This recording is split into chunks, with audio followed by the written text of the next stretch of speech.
حضرت علی کرم اللہ تعالیٰ وجہ الکریم کی شان میں کچھ صفحات زیادہ آ گئے، کچھ صفحات، لیکن ترتیب خلافت رکھی۔ صدیق اکبر، فاروق اعظم، عثمان غنی، علی مرتضیٰ رضی اللہ تعالیٰ عنہ اجمعین۔ اس دور کے کچھ علماء تھے، انہوں نے فتویٰ لگا نہیں یہ تو غلط وہ کر رہے ہیں، ایسی نہیں ہے، یہ دوسری طرف جا رہے ہیں، جمعے کے دن ان کے خلاف فتویٰ دیا جائے گا، سب جامع مسجد میں جمع ہوں گے۔ مخدوم سمنانی نے فرمایا کہ جمع ہی نہیں ہو سکیں گے، اتنی بارش ہوئی کوئی مسجد جا ہی نہیں سکا، جمعے کی نماز ہی نہیں۔ اس کے بعد ایک اور عالم دین آئے، انہوں نے سب کو جمع کیا اور کہا آپ آل رسول ہیں، آپ حضرت علی کی اولاد ہیں، اگر کوئی اپنے باپ کے متعلق تھوڑے سے الفاظ زیادہ لکھ دے تو اس میں کیا ہے؟ پھر علماء نے تسلیم کیا کہ ہاں ٹھیک ہے۔ کہا ترتیب خلافت میں کوئی تبدیلی ہے؟ نہیں۔ فضیلت میں؟ کہا نہیں۔ تو پھر اگر چند صفحات زیادہ ہو گئے تو اس میں کیا مسئلہ ہے؟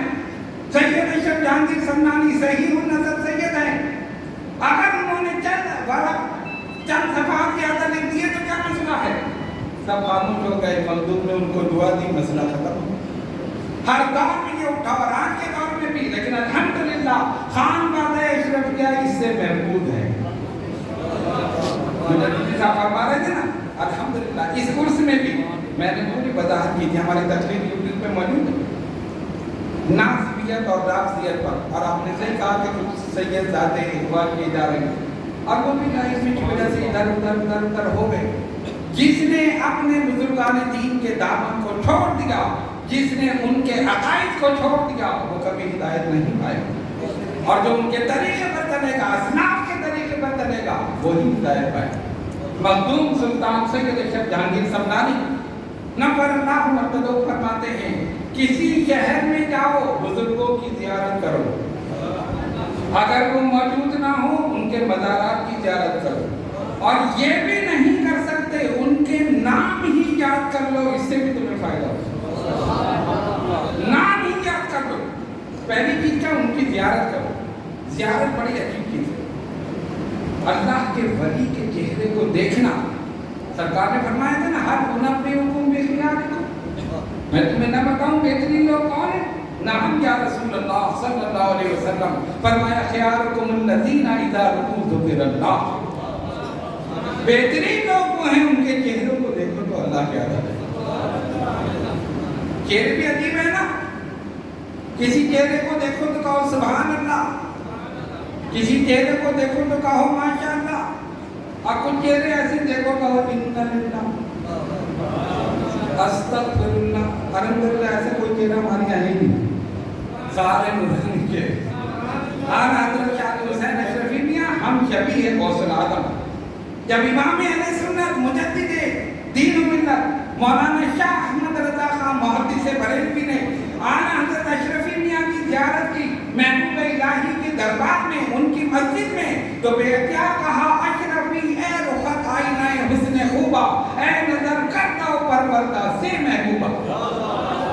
کہا آنکھ حسن و جمال کا ایسا آئینہ ہے جس میں 3 محبوبوں کی جھلک نظر آ رہی ہے، 3 محبوبوں کی جھلک نظر آ رہی ہے۔ ہندوستان میں مناظرہ ہوا، ادھر وہ لوگ پیچھے، ادھر علماء اہل سنت تھے، عوام نے کہا جدھر ایسے نورانی چہرے ہیں وہی حق پر، مناظرے کی ضرورت ہی نہیں ہے، ایسے چمکتے ہوئے چہرے وہی حق پر ہے۔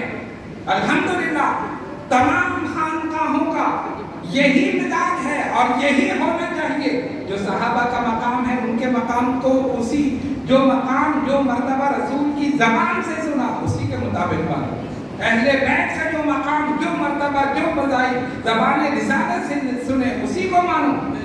فرمایا مثل اہل بیتی کمثل سفینۃ نوح ومن رکب فیہا نجا ومن تخلف عنہا غرق، میرے اہل بیت کی مثال حضرت نوح علیہ السلام کی کشتی کی طرح ہے، جو سوار ہو گیا وہ نجات پا گیا اور جس نے اعراض کیا وہ غرق ہو گیا۔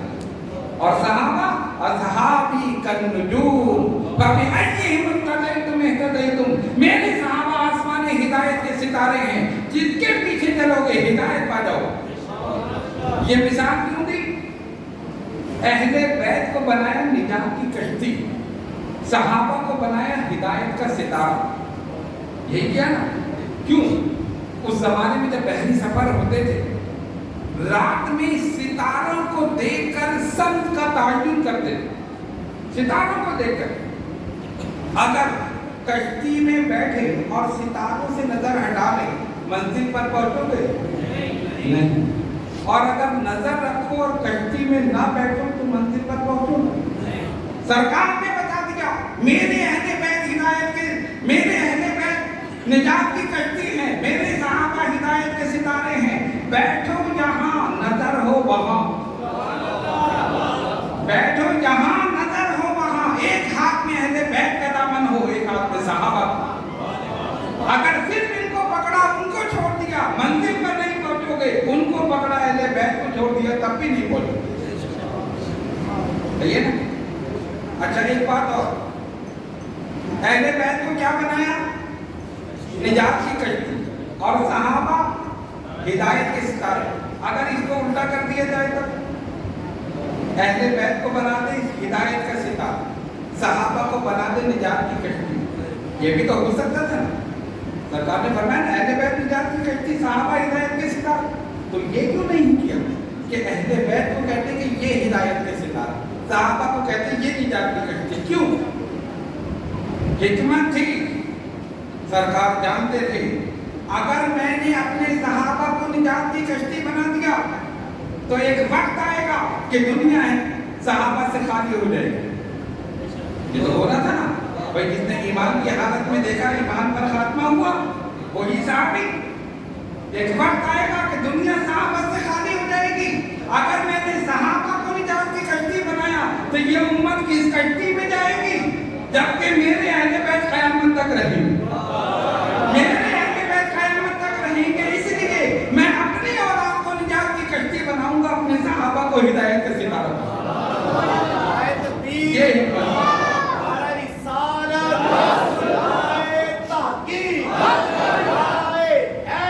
قربانیاں قبول ہو گئی، تمہاری وفاداریاں قبول ہو گئی، تمہاری جانثاریاں قبول ہو گئی. اب اس کا نتیجہ یہ ہے، تمہارا صلہ یہ ہے کہ تم آسمان ہدایت پر ستارہ بن کر چمکتے رہو. لیکن طوفان میں اپنی اولاد کو ڈالوں گا.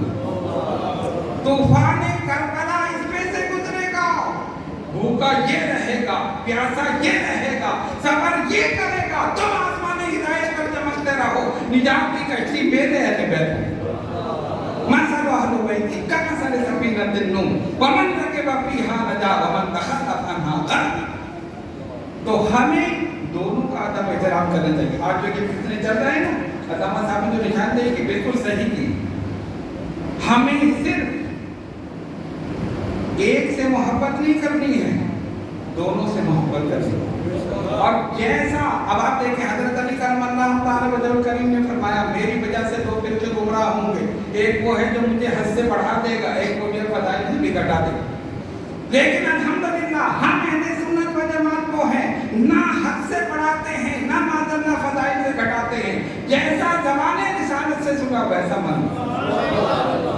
جیسے زمانے سرکار نے جو صحابہ کے فضائل بیان کیے وہ بھی ہمارے سر کے تاج، جو اہل بیت کے فضائل بیان کیے اہل بیت بھی ہمارے سر کے تاج. ایک ہاتھ میں اہل بیت کا دامن ہے، ایک ہاتھ میں صحابہ کا دامن. انشاءاللہ یہاں بھی کامیاب وہاں بھی کامیاب. اہل سنت کسی کی شان میں گستاخی نہیں کرتے. مولا علی شیر خدا تشریف فرما ہے. ایک شخص آیا، علی آپ ایسے ہیں، آپ ایسے ہیں، آپ ایسے. تعریفیں کر رہا، زمین آسمان کے غلامے میں کچھ کہا نہیں، سنتے رہے، تعریفیں کر رہا. جب وہ چپ ہوا مولا کائنات نے صرف ایک جملہ فرمایا، اسی میں سب کچھ. جیسا تو زبان سے کہہ رہا ہے میں ویسا نہیں ہوں. جیسا تو زبان سے کہہ رہا ہے میں ویسا نہیں ہوں، لیکن جو دل میں سوچ رہا ہے اس سے بہتر ہے. جو دل میں سوچ رہا ہے اس سے بہتر ہے. مولا کائنات نے بتا دیا میری نظر صرف تیری زبان یا چہرے پر ہی نہیں، تیرے دل پر بھی. اور مولا علی کے صدقے میں ہر ولی کو یہ مقام حاصل ہے کہ اس کی نظر نہ صرف چہرے پر بلکہ انسان کے دل پر ہوتی ہے. اس لیے ولی اللہ کی بارگاہ میں جاؤ، اپنی زبان کو بھی سنبھالو، اپنے دل کو بھی سنبھالو۔ کہتے ہیں دنیا میں 3 قسم کے لوگ ہیں، ان کے پاس جاؤ 3 باتوں کا خیال رکھو۔ ایک ہے علماء، ایک ہے دنیا دار، دوسرے علماء، تیسرے صوفیاء۔ دنیا دار کے پاس جاؤ، اپنا لباس صاف رکھو، اس کی نظر تمہارے لباس پر۔ آپ کسی سرکاری آفس میں اسپن کی چپل پہن کے چلے جائیں، کرتا پاجامہ پہن کے یا دھوتی باندھ کے چلے جائیں، کوئی عزت ملے گی؟ اور سوٹ بوٹ پہن کے جائیں، صاف ستھرا لباس کے آئیے جی آئیے تشریف لائیں۔ دنیا دار کی نظر تمہارے لباس پر، علماء کی نظر تمہاری زبان پر۔ کوئی بھی لفظ نکلا فتویٰ لگ جائے گا، یہ بات تم نے شریعت کے خلاف کہی، ہوگا نہیں ہوگا؟ ویسے بھی آپ کے فتوے بہت آسانی سے لگ جاتے، فٹافٹ لگ جاتے، یہ کافر وہ کافر وہ کافر، ارے مسلمان کو کر نہیں رہے، کافر نہیں بنائے گا۔ خیر بارہ سارے ایسے نہیں، الحمدللہ کچھ ہیں۔ تو دنیا دار کی نظر تمہارے لباس پر، علماء کی نظر تمہاری زبان پر، صوفیاء کی نظر تمہارے دل پر۔ زبان سے تو بڑی عقیدت کا اظہار کر رہے ہیں، دل میں کیا لے کر اتقوا فراست المؤمن فإنه ينظر بنور اللہ، مومن کی فراست سے ڈرو، اس لیے کہ وہ اللہ کے نور سے دیکھتا ہے۔ جو اللہ کے نور سے دیکھتا ہے وہ جیسے ظاہر کو دیکھتا ہے ایسے ہی باطن کو بھی دیکھتا ہے، جیسے چہرے کو دیکھتا ہے ایسے ہی دل کو بھی دیکھتا ہے۔ میرے بزرگوں اور دوستوں، آپ کی اس محفل میں آ کر الحمدللہ بڑی مسرت ہوئی، اور حضرت علامہ پروفیسر محمد حسین آسی رحمۃ اللہ علیہ، ان کا جو کام تھا، حضرت علامہ مجاہد علی نعیمی صاحب نے بھی بتایا، ہمارے غلام مصطفیٰ پروفیسر غلام مصطفیٰ مجددی صاحب نے بھی بتایا۔ بڑی مجھے خوشی ہوئی، اللہ تعالیٰ ان کے مرکز مبارک پر بے شمار رحمتیں نازل فرمائے۔ انہوں نے، میں یہ سوچ رہا تھا کہ نام بھی کتنا پیارا رکھا، شیر عالم اسلام، سبحان اللہ، ہر ایک کو شیر بنا دیا، ہر ایک کو شیر بنا دیا۔ اب آپ دیکھیں نا، اللہ تعالیٰ نے جانوروں میں بھی عزت دی ہے اور ذلت بھی دی۔ کسی کو کہیں یہ میرا کتا ہے، خوش ہوگا خوش، کہہ کے دیکھ لینا پتہ چل جائے، اتنی ڈکائی لگے گی کہ طبیعت صاف ہو جائے، اور کہوں میرا شیر ہے تب ہے نا۔ تو انہوں نے رکھا نام شیران اسلام۔ الحمدللہ اس فقیر کا استقبال شیروں نے کیا، سارے شیر جا رہے تھے، میں نے کہا پہلی مرتبہ شیروں کو بائک پہ جاتے ہوئے دیکھا۔ خیر آپ لوگوں کی محبت، اللہ تعالیٰ کی محبت کو قائم رکھے۔ آپ نے گناہ گار اس سیاکار کو، بے علم آدمی کو اتنی عزت دی۔ کہنے کا مقصد یہ تھا کہ انہوں نے اپنی زندگی جس طرح گزاری اور عقائد اصل کی جو بنیاد ہے اس کے لیے جو پوری ٹیم انہوں نے تیار کی، نہ صرف مولویوں کی بلکہ نیو جنریشن جوانوں کی، یہ بہت بڑی بات ہے ان لوگوں کی۔ اب ظاہر ہے نا، ہمارے مجاہد علی نعیمی صاحب پر مارے تھے، علماء کو ذرا مصروفیت بھی تھی، جنازہ پڑھانا ہے، ختم پڑھانا ہے، یہ کرنا ہے وہ کرنا، یہی ہے، وہ بیچارے کیا کریں، جنازہ نہیں پڑھائیں تو بھی ناراض، ختم میں نہیں جائیں تو پبلک ناراض۔ علامہ سید شاہ کلام اللہ قادری رحمۃ اللہ علیہ بڑی پیاری بات کہتے تھے کہ ہر شعبہ ہڑتال کرتا ہے، کہتے ہیں مولویوں نے کبھی ہڑتال نہیں، کبھی کی ہڑتال ہے نماز نہیں ہوتی، ہڑتال ہے نماز جنازہ نہیں ہوگی، کبھی کی ہمیشہ لگے رہتے۔ کہتے ہیں کہ وہ واحد شعبہ ہے جو 24 گھنٹے لگا رہتا ہے، پھر بھی لوگ قدر نہیں کرتے، ٹھیک ہے۔ تو کہنے کا مقصد یہ ہے کہ انہوں نے عقائد کی اصلاح کی، شعر تیار کیے۔ میں سوچنے لگا جب سنی شعر ہوگا تو گیدڑ قادیانی خود بخود بن جائے گا، خود بخود بن جائے گا۔ ختم نبوت زندہ باد، زندہ باد، تاجدار ختم نبوت زندہ باد، زندہ باد۔ ہر دور میں جب ایسے فتنے پیدا ہوئے، اللہ نے کوئی نہ کوئی ایسا پیدا کر دیا جس نے اس فتنے کو اکھاڑ کر رکھ دیا۔ سب سے پہلے خلیفہ اول، جانشین رسول، افضل بشر بعد الانبیاء بالتحقیق سیدنا ابوبکر صدیق رضی اللہ عنہ اس فتنے کا قلع خامہ کیا۔ کتنی چیزیں تھیں ان کے سامنے، مرتدین تھے، ختم نبوت کے انکاری تھے، دیگر لوگ تھے، لیکن اس کی اہمیت کو سمجھا، اس کو جڑ سے اکھاڑ کر پھینک دیا۔